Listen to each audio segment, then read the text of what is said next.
Hey, welcome to Corbellic Studios. Today we're going to be painting three tomatoes, red tomatoes. I was going to say three green tomatoes, but no. Actually, wouldn't that be cool? But no, we're just going to do some basic tomatoes on this one.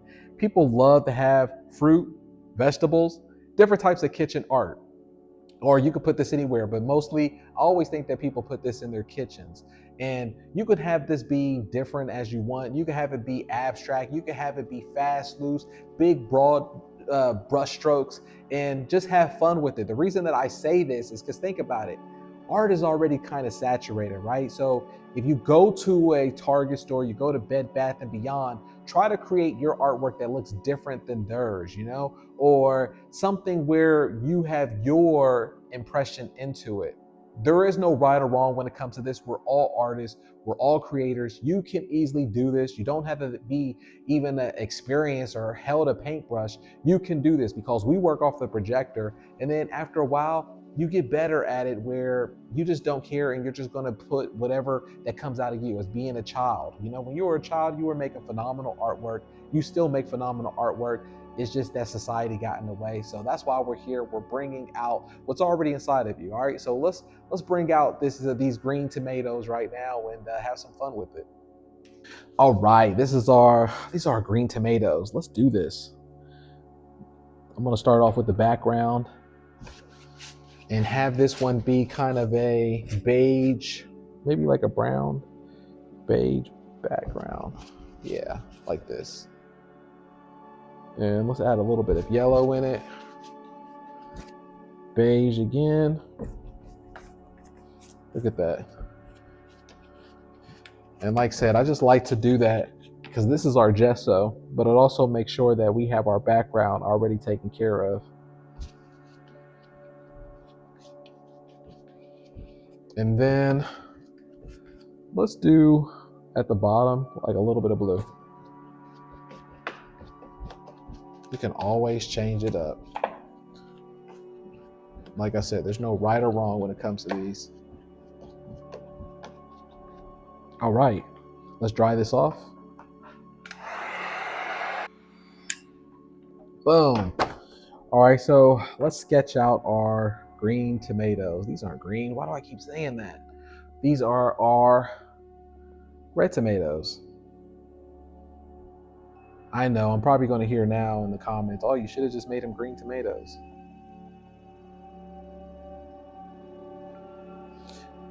Now I want green tomatoes. I think I've had fried green tomatoes one time in my life, and I think the place where I had it at, they didn't do it right, so they didn't do it justice, and it was just a bad experience, and I never tried it again. But I remember being a kid, I always wanted to have fried green tomatoes, and I think I always wanted it because do you remember that movie, Fried Green Tomatoes? I think I wanted it after watching that as a kid. I think it was like Julia Roberts and some other actresses or something in there. Fried green tomatoes. Let me know in the comments if you like fried green tomatoes or if you have a great recipe for it that you can put me onto. I would love to try it. All right, so let's start with our darker color at the bottom. And this is going to be like a dark red. This is going to be our shadow. Let's use this as our shadow underneath this one.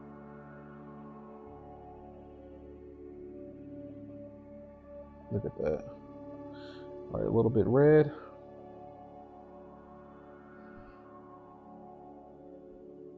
Look at that. There we go. And then let's do this one a little bit orange.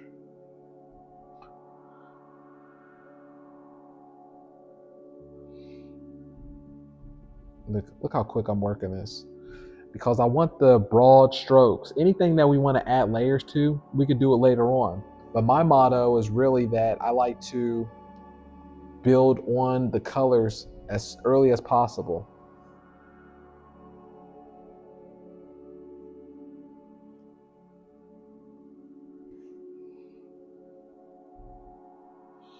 I like to do it as early as possible. That way, we build up the layers later on.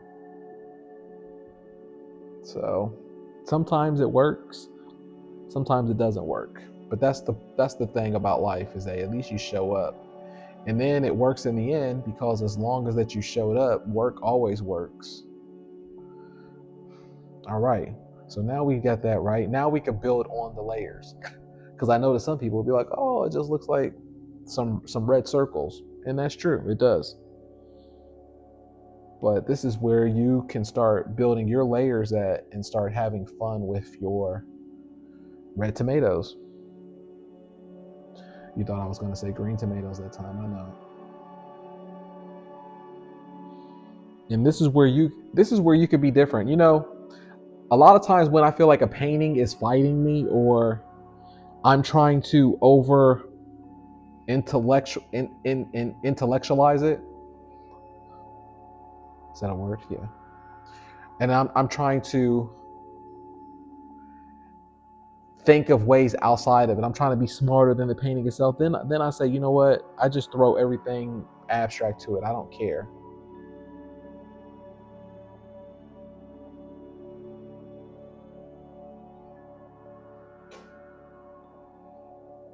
I make it look ugly. I say, you know what? I'm not going to fight this painting no more.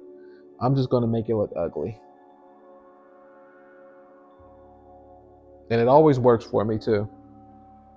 Like, instead of trying to be super pretty about things, like, it's already tiring enough. It's tiring.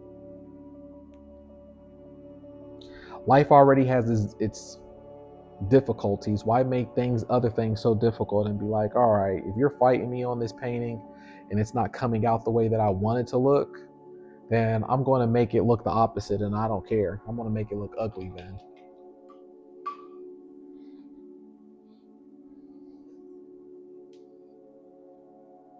And what are you going to do? Nothing.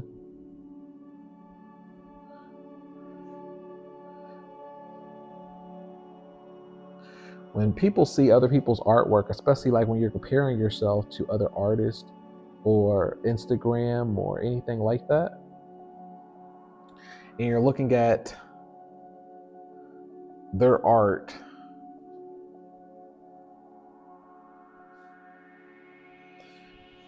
you only see the masterpieces, or you only see the things that are their happy mistakes that they figured out.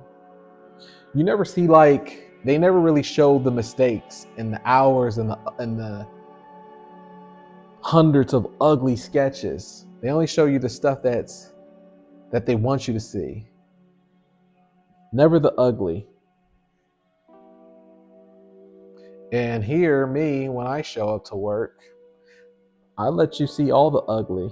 I let you see the good, the bad, the ugly, but that we showed up to work. And it doesn't matter, because in my opinion, we all make ugly art.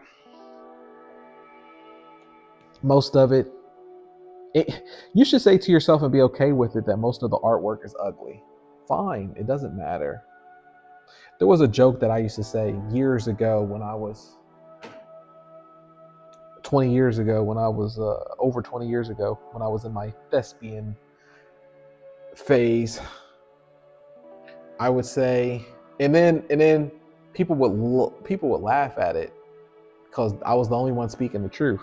But we were talking about, like, our theater things that we've been in, or movies that we've been in. And I said, well, they all suck. And then they laughed, because nobody else talked like that but me. And they were like, because we all knew that, yeah, it does suck though. All of it sucks, but you have to be okay with it to really be a good artist, or just comfortable who you are, regardless if you're creating art or not. You have to be comfortable saying it sucks. Most of it sucks. I mean, I just think it's such an ego thing if you're going to say to yourself, it's all great. It all sucks, but it's all great because you showed up. And you just let it be anyways, because somebody's going to love it. The things that you think suck or whatever, there's going to be somebody who loves that play or loves the whatever. But you have to be okay where, like, I can never just really get into people who, or trust anyone who acts like everything they do is the cat's pajamas and everything they do is just so great. How is that possible? We all make things that are outside of our control. And that would be too arrogant, because then I can't trust you. Where if something does suck, I can't trust you to be honest and be objective to say,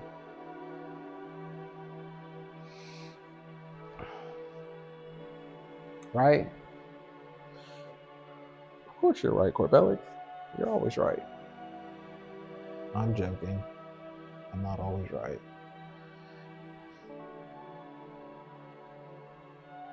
But you get what I mean.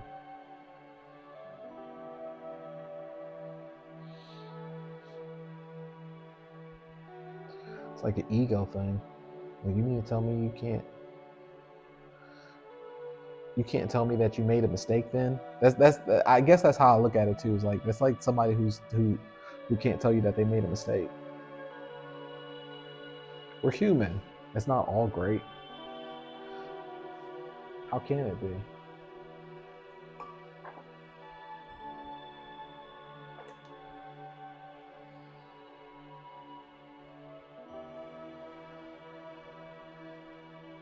But this is what we learn from. This is how we become great. We become great because we show up, not because of what we're doing.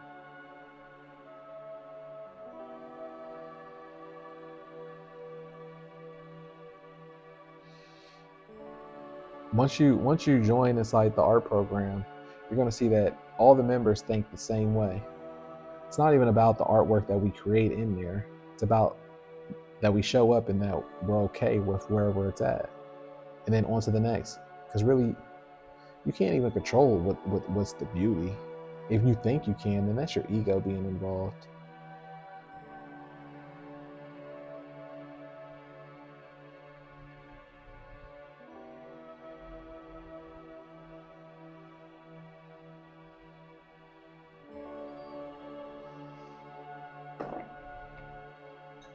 I know I can make a cool painting from time to time using the projector, but to think that it all comes from me and that I could control the outcome, no, I can't do that. I don't know what's going to happen, but all I know is that God's going to reward me for showing up and letting it be whatever it is.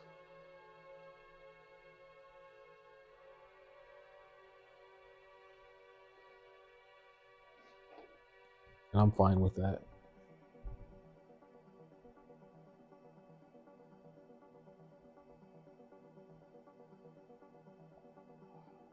All right. I think that's that for this painting. Let's turn the lights on and see where we're at. Look at that. That's cool.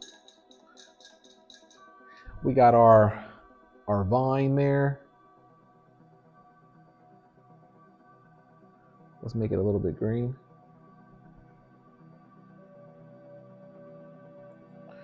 Let's add some cyan to this. Right.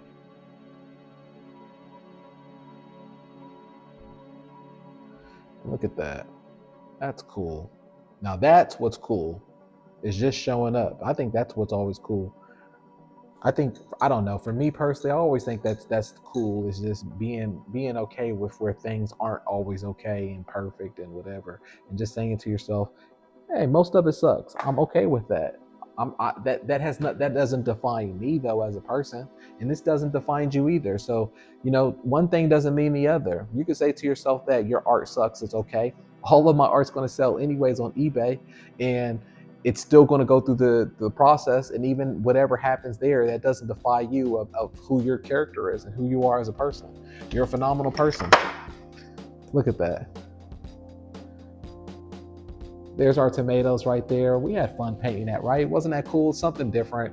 And look, if I can do it, you can do it. I mean, we always say that. Here, let me put that up there. We always say that. We had fun right there. This goes into kitchen art. If you want to learn how you can do this, how you can flip this on eBay, and also how you can flip it on Etsy by cross listing, click the link below, join us, and I'll see you in the next video.